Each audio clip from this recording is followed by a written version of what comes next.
Hola, vamos a resolver el ejercicio 10 de la clase 1 del módulo 2. Dice que un cilindro de masa m rueda sin deslizar por una superficie que está unido a una masa por una cuerda inextensible que pasa por una polea de masa despreciable. Sería esto.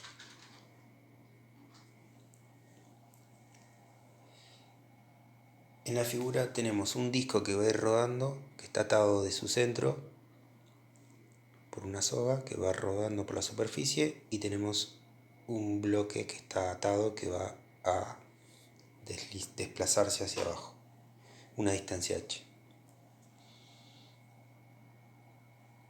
Bien, dice, inciso A, indicar las fuerzas que actúan sobre el cilindro y sobre la masa. Bien, pero antes vamos a tener que ver qué consideraciones vamos a usar. Primero, nuestro sistema bajo estudio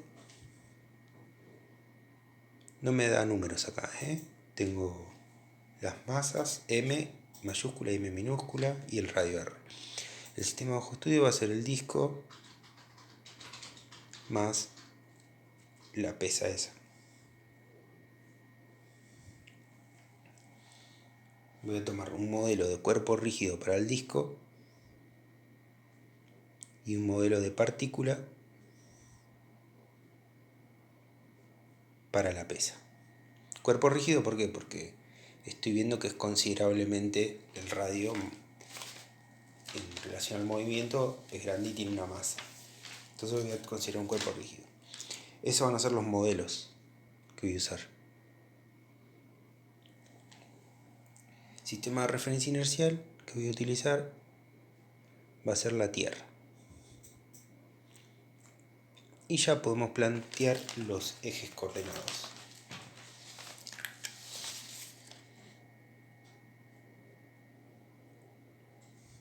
Fijo respecto a la Tierra, eje X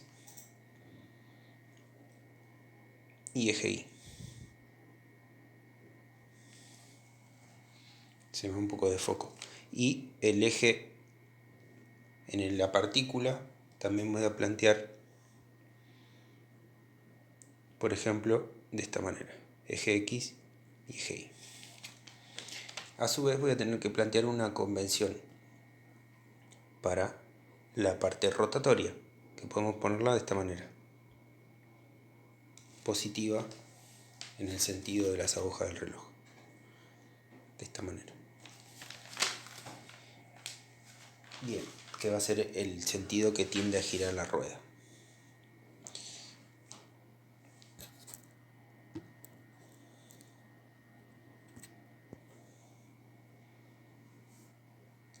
Ahí está. Entonces, vamos a tener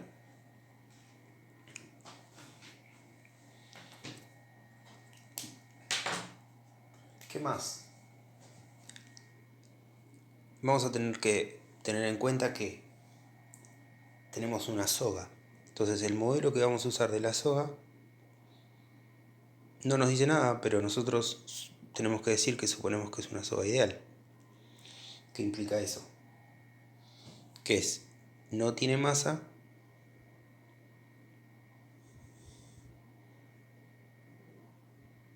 y que es inextensible.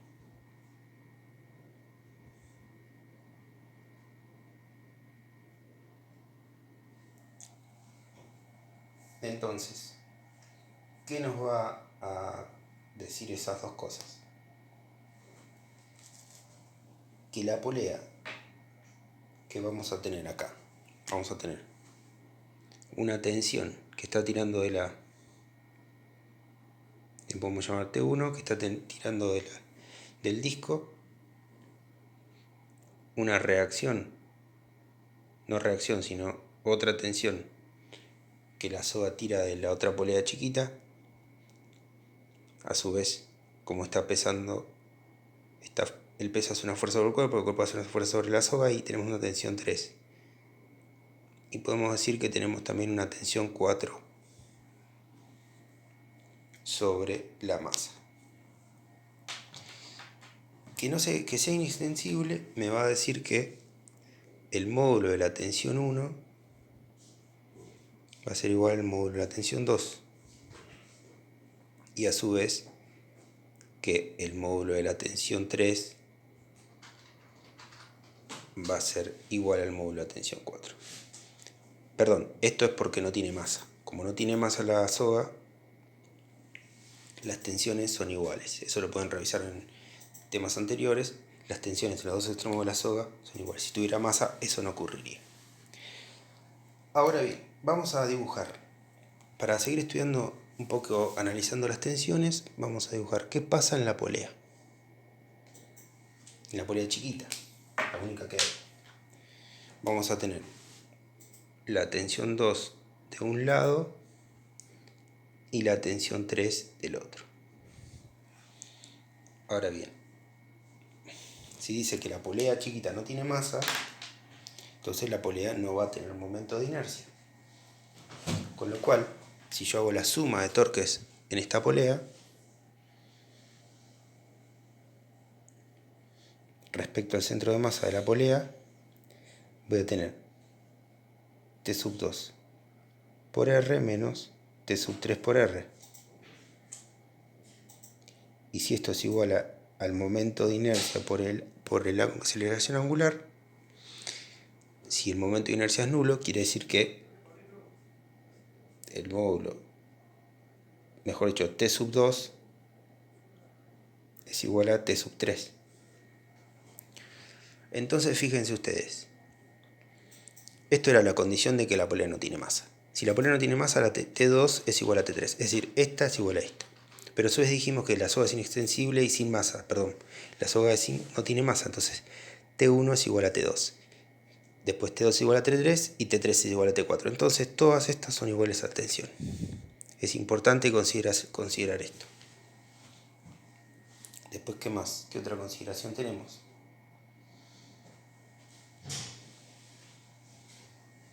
Aquí, si la soga es inextensible, ahora sí, ¿qué me quiere decir?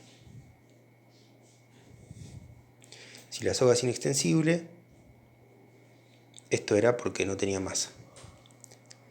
Y esta última igualdad era porque entre estas dos, por la consideración de que la polea no tiene masa. Si es inextensible, ¿qué quiere decir? Que lo que se mueva a este punto va a ser igual a lo que baje este punto. Entonces, eso implica que la posición en cualquier momento, la posición de la masa chiquita va a ser igual a la posición del centro de masas. En todo momento. Es decir, la posición esta va a ser igual a cuanto se desplace esto, va a ser lo mismo que se desplace esto. Por supuesto, considerando desde el comienzo ambas coordenadas. Eso me lleva a que si en todo momento pasa eso, también va a pasar que la velocidad en un determinado intervalo de tiempo van a recorrer la misma distancia. Entonces la velocidad del centro de masas va a ser igual a la velocidad que tenga en ese momento el punto de la masa m minúscula. Y a su vez, lo mismo va a ocurrir con la aceleración. La aceleración que tenga este extremo de la soga va a ser igual a la aceleración que tenga el centro de masas.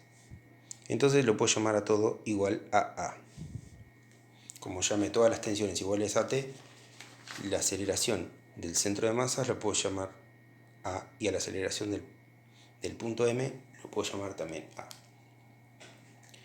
¿Qué otra consideración vamos a usar? Importante.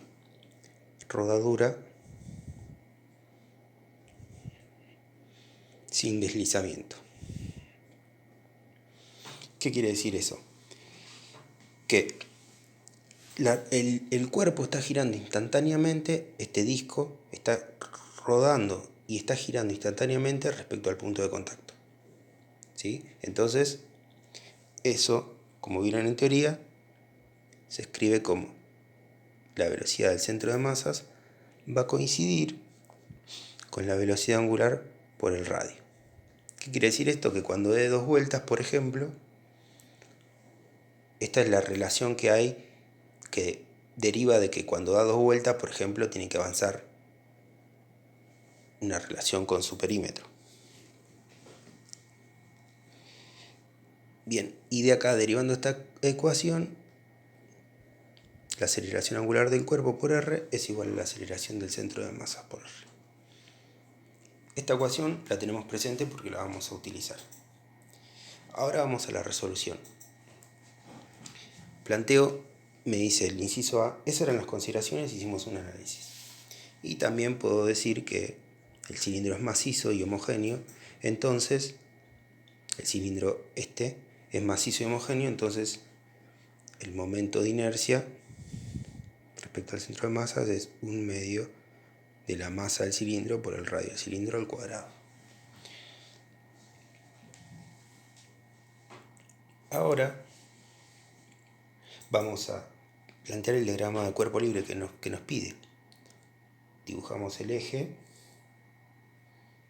XY y arrancamos con el cuerpo 1, es decir, el cilindro. Vamos a tener, dibujamos el cilindro y vamos a dibujar las fuerzas aplicadas sobre el mismo. Vamos a tener el peso del cilindro, vamos a tener la fuerza de roce, por ejemplo la puedo dibujar así, es una incógnita, no es la fuerza máxima, es una incógnita. Entonces la normal que se aplica en la superficie, contacto que me sujeta al cilindro y la tensión que está tirando del cilindro. Bien, ese es mi diagrama de cuerpo libre del primer cuerpo, de mi primer parte del sistema. Este era el momento de inercia. ¿Cuál es? Esto lo voy a borrar. ¿Cuál es ahora el diagrama de cuerpo libre de mi segundo cuerpo? El X lo dibujé hacia abajo. Vamos a tener el peso minúscula, para que sea con la M minúscula, y la tensión de la soga. Ese es el cuerpo M. Esta tensión y esta tensión, recuerden que tenía el mismo módulo por todas las consideraciones que hicimos. Bien, ahora utilizo las leyes de Newton. Puedo decir que la suma de fuerzas en el eje X sobre el cilindro va a ser igual a la tensión menos la fuerza de roce igual a la masa por la aceleración en X del centro de masas. Y en eje Y voy a tener normal menos peso igual a 0. ¿Qué otra ecuación falta? Falta la ecuación de torques. Acá tengo que tomar desde un punto fijo o desde el centro de masas. Yo elegí el centro de masas. Desde el centro de masa, fíjense, la tensión pasa por el centro de masa, la normal pasa por el centro de masa, el peso pasa por el centro de masa, entonces la única fuerza que hace torque es la fuerza de roce. ¿Cuál es el torque? Bueno, la magnitud de la fuerza por el brazo de palanca, y el torque sería en este sentido, teniendo el signo positivo que habíamos establecido. Entonces, F por el F de roce por radio igual a momento de inercia respecto al centro de masa por alfa. Bueno, de esta ecuación voy a poder encontrar que la fuerza de roce, simplifico los radios, reemplazo el momento de inercia como un medio de m por r al cuadrado y me va a quedar un medio de m por la aceleración del centro de masas, despejando de esa ecuación. Bien, y esa ecuación le voy a llamar ecuación 2. La 1 le voy a llamar a esta. Y vamos a plantear una ecuación para el movimiento de este cuerpo. La ley de Newton dice que la suma de fuerzas en X es igual a al peso menos la tensión, y esto es igual a la masa m por la aceleración que tenga el cuerpo. recuerden que la aceleración es igual a la aceleración del centro de masa. Entonces acá directamente puedo poner A. Y acá A. Son la misma variable. Entonces, usando, y esta le voy a poner la ecuación 3. Entonces, reemplazando la ecuación 2 y 3 en la 1, 2 y 3 en 1, voy a poder decir que la aceleración es m por g dividido m más 3 medios de m. Y ahora recién está resuelta la aceleración. Fíjense que cuando me dice masa m mayúscula, masa m minúscula, etc., hasta que no expreso la magnitud que quiero encontrar en función de esas variables que ya conozco, no está resuelto el problema. Bien, esa era la aceleración. Me preguntaba, si eventualmente quiero sacar la tensión, bueno, no tengo que hacer otra cosa que reemplazar acá y encontrar la tensión. Ahora, inciso C. Enuncie el teorema de trabajo y energía cinética para rototraslación. Entonces ahora si yo tengo un cuerpo que solamente que rota y se traslada, un cuerpo rígido, el teorema dice que hay que escribirlo, yo voy a hacerlo solamente la ecuación, que el trabajo de los torques externos más el trabajo de las fuerzas externas es igual a la variación total de energía cinética. Es decir, a la variación de energía cinética de traslación más la variación de energía cinética de rotación. Por supuesto, en los términos de rotación voy a tener que usar el mismo punto de referencia para los dos. Un punto inercial, por ejemplo, el centro de masas. Ese es el teorema de trabajo y energía cinética para rototraslación. Ahora, ¿qué dice el punto C? El D, ¿qué pregunta? Dice, ¿qué velocidad va a tener la masa m minúscula cuando se haya bajado una distancia h, una altura h? Bien, entonces veamos qué decía el teorema de trabajo y energía mecánica. Decía que el trabajo de las fuerzas no conservativas más el trabajo de los torques no conservativos es igual a la variación de la energía mecánica del sistema. Vamos a ver qué fuerzas hacen trabajo. Las fuerzas, por ejemplo, lo más polémico que suele traer algún tipo de confusión es la fuerza de roce. Pero ¿qué ocurre con la fuerza de roce? Como no está deslizando, la fuerza de roce instantáneamente está en reposo porque este punto de aplicación está quieto, es el punto de apoyo del disco cuando rota. Entonces la fuerza de roce no hace trabajo. Sería una fuerza no conservativa, es una fuerza no conservativa, pero no hace trabajo. ¿Qué pasa con la tensión? Esta tensión y esta tensión que se aplica sobre la masa M. Ocurre que el trabajo de la tensión sobre el disco es T por la distancia que recorra y va para allá. El trabajo de la tensión sobre la masa, esta, es T por la distancia que recorre y va en sentido opuesto al desplazamiento, entonces se anularía. También es cero. ¿Y qué pasa con los torques no conservativos? ¿Cuándo podría haber torque no conservativo? Y, por ejemplo, si la polea tuviese roce en su eje, sería un torque que me va tratando de frenar la polea. Eso no ocurre. Entonces, también es nulo. Por lo tanto, este miembro es cero y la energía mecánica del sistema se va a conservar. Entonces, si la energía mecánica del sistema se conserva, planteo la energía mecánica. Puedo plantear la energía mecánica final, que va a ser, vamos a ver, ¿qué energía cinética tengo en el sistema? En el disco voy a tener la energía de traslación, un medio de m por velocidad del centro de masa al cuadrado, más la energía de rotación, un medio de i por omega al cuadrado, en el momento final estoy hablando, entonces tienen velocidades, suponiendo que parte del reposo, solo tengo que escribir también, más 1/2 de la masa por la velocidad final al cuadrado, más la energía potencial final para el disco, más la energía potencial final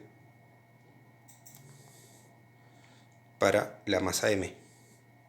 Ambos casos yo puedo considerar la energía potencial en referencia en el disco a esta altura, entonces como se desplaza siempre en el tramo horizontal, esto va a ser 0, y la energía potencial de la masa, como parte de una altura y llega a 0, puedo plantear la energía potencial acá, 0, entonces esta energía potencial final de la masa es 0. Entonces solo me quedan los términos de energía cinética. ¿Qué pasa con la energía mecánica inicial? Inicialmente, si digo que parte del reposo, lo puedo aclarar. La energía cinética, tanto del disco como del sistema, digamos, del disco y la masa, van a ser nulos. Y solo tengo la energía potencial de la masa, m, minúscula. Porque la energía potencial, dijimos, del disco se mantiene siempre al mismo nivel. Entonces la energía potencial del disco, energía potencial gravitatoria de la masa m, es nula, y lo único que tiene energía potencial es la masa m minúscula. Y de acá, recordando que la energía, lo que estaba acá, que la velocidad del centro de masas coincide con la velocidad de la masa m minúscula, y que la ecuación de rodadura sin deslizamiento me dice que la velocidad del centro de masa es igual a omega por r, voy a poder reemplazar acá, y por lo tanto voy a poder obtener que la velocidad del centro de masas, la velocidad final, tanto del centro de masa como de la masa m minúscula, va a ser igual a la raíz